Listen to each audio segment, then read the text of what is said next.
Pues buen chocolate y buen cariño a los clientes, que los tratamos muy bien a todos.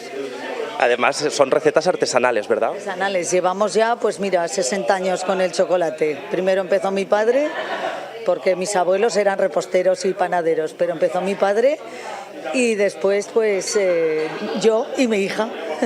¿Y habéis notado ahora una demanda de clientes en Pilares? El Pilar hay mucha gente, sí, sí.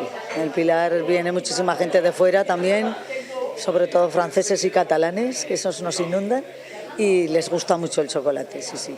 Y además, antes Reyes también me estaba comentando que vienen de propio, ¿verdad? Propio, sí, no sé, les trae la web directos a la chocolatería.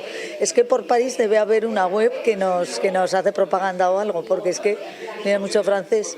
Y ya te digo, o sea, todo a mano, con cazos a mano, los churros recién hechos, todo siempre. Y como pueden ver, otro de los grandes platos estos días es este almuerzo. Un almuerzo, huevos con patatas, los veíamos con chistorra, y también Óscar García, aquí tenemos otro típico de estos días. Pues sí, sobre todo vendemos mucha longaniza, mucho jamón y mucha chistorra.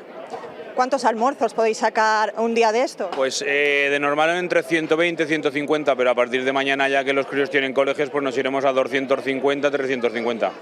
Hemos podido ver que hace unos minutos el restaurante estaba prácticamente vacío y esto ha sido una locura en cuestión de minutos. Sí, esto va por rachas. Se viene mucha gente antes de las vaquillas a tomar café y carajillos, luego te quedas vacío para preparar, ahora vienen los almuerzos, te vuelves a quedar vacío y luego las comidas, que hoy tenemos unas 170 personas a comer.